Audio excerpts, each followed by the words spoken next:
Hello friends, good morning. ഞാൻ രാജേശ്വരി സെബി. എൻ്റെ പുതിയൊരു വീഡിയോയിലേക്ക് സ്വാഗതം. ഞാനിന്ന് വിറകടുപ്പിൽ വേവിച്ച നാടൻ ബീഫ് കറിയുടെ റെസിപ്പി ആണ് കാണിക്കുന്നത്. അപ്പോൾ അതിൽ നമ്മൾ വിറകടുപ്പ് കത്തിച്ച് അതിൽ ചട്ടി അടുപ്പത്ത് വെച്ച് എണ്ണ ഒഴിച്ച് കടുക് പൊട്ടിച്ചു, പിന്നെ ഉലുവ പൊട്ടിച്ചു.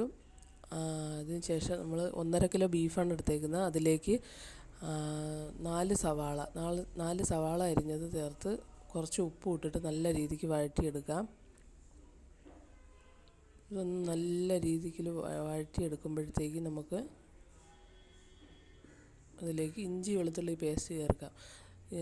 ബീഫ് കറിയും പൊറോട്ടയും കോമ്പിനേഷൻ ഇഷ്ടമുള്ള മലയാളികളാണല്ലോ അധികവും. അപ്പോൾ നിങ്ങളുടെയൊക്കെ നാട്ടിൽ എങ്ങനെയാണ് ബീഫ് കറി വെക്കുന്നതെന്നൊന്ന് കമൻറ്റ് ചെയ്യണേ ഫ്രണ്ട്സ്.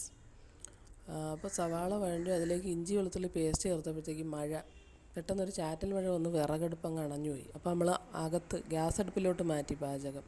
അപ്പോൾ അതിനിടയ്ക്ക് ഇതിൽ സവാള വഴണ്ടതിൽ ഇഞ്ചി വെളുത്തുള്ളി പേസ്റ്റ് നല്ല രീതിയിൽ മൂപ്പിച്ചിട്ട് 3 തക്കാളിയും 4 പച്ചമുളകും കൂടെ ചേർത്ത് നല്ലോണം ഒന്നുകൂടെ മിക്സാക്കി വേവിച്ചു. സവാളയൊക്കെ നല്ല വെന്ത് വരുമ്പോൾ അതിലേക്ക് 1.5 കിലോ ബീഫ് ഇട്ട് കൊടുക്കുക. എന്നിട്ട് അതൊന്ന് യോജിപ്പിക്കുക. എന്നിട്ടാണ് നമ്മൾ മസാല ചേർക്കുന്നത്. മസാലപ്പൊടികൾ മഞ്ഞൾപ്പൊടി 1/2 സ്പൂൺ മഞ്ഞൾപ്പൊടി, 2 സ്പൂൺ മുളക് പൊടി, 2 സ്പൂൺ മല്ലിപ്പൊടി, പിന്നെ കുറച്ച് കുരുമുളക് പൊടി ആവശ്യത്തിന്. എരി അധികം ഇഷ്ടമുള്ളവരാണെങ്കിൽ കുറച്ച് കൂടുതലിടാം. ബീഫ് കറിക്കൊക്കെ എരി വേണമല്ലോ. അങ്ങനെ അതിൽ ആവശ്യത്തിന് ഉപ്പും കൂടെ ചേർത്തിട്ട് നല്ല രീതിയിൽ മസാലയൊക്കെ ഒന്ന് മൂപ്പിച്ചെടുക്കാം. നിങ്ങളുടെയൊക്കെ നാട്ടിൽ തേങ്ങ കൊത്തിട്ട് വയ്ക്കുന്ന ബീഫ് കറിയൊക്കെ ഉണ്ടാക്കുന്ന ആൾക്കാരുണ്ടെങ്കിൽ കമൻറ്റ് ചെയ്യണേ ഫ്രണ്ട്സ്. അതിഷ്ടപ്പെടുന്നവരും ഉണ്ട്. റോസ്റ്റ് രീതിയിലാണോ അതോ കറിയായിട്ടാണോ നിങ്ങളൊക്കെ കഴിക്കുന്നതെന്ന് കമൻറ്റ് ചെയ്യണേ ഫ്രണ്ട്സ്.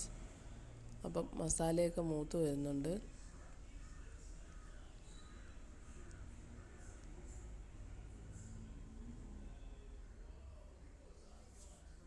മസാല മൂപ്പിച്ചിട്ട് നമുക്കിതിൽ വെള്ളം തിളപ്പിക്കാൻ വെച്ചായിരുന്നു. ഇതിൽ ചേർക്കാനേ പച്ചവെള്ളമല്ല, ചൂടുവെള്ളമാണ് ചേർക്കുന്നത്. അപ്പോൾ ബീഫ് പെട്ടെന്ന് വെന്ത് കിട്ടും. അപ്പം ഇതൊക്കെ മിക്സ് ചെയ്ത് ചൂടുവെള്ളവും ചേർത്തിട്ട് നമ്മൾ വെളിയിൽ വിറകടുപ്പിലോട്ട് ഈ ബീഫ് കറി മാറ്റും. വെളിയിൽ മഴയൊക്കെ പോയിട്ടുണ്ട്. മഴ പോയതുകൊണ്ട് നമ്മൾ നേരെ വിറകടുപ്പിലോട്ട് വന്നിട്ടുണ്ട്. അപ്പം അത് കത്തിച്ച് തുറന്ന് വെച്ച് നല്ല രീതിയിൽ തിളച്ചിട്ട് അടച്ച് വയ്ക്കാം. ബീഫ് കറി ഒന്ന് വേവട്ടെ. അപ്പോഴും ചെറിയ ചാറ്റൽ മഴ അപ്പോഴും ഉണ്ട്. ആകാശമൊക്കെ തെളിഞ്ഞ് നിൽക്കുകയാണ്.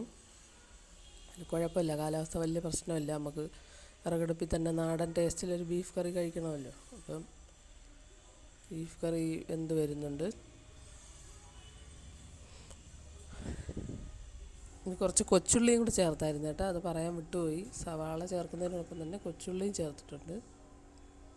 കൊച്ചുള്ളി ചേർക്കുമ്പോഴാണ് ബീഫ് കറിക്ക് ടേസ്റ്റ് കൂടുന്നത്. അപ്പം ഇതിൻ്റെ വെള്ളമൊക്കെ വറ്റി നല്ല രീതിക്ക് വെന്ത് വരണം.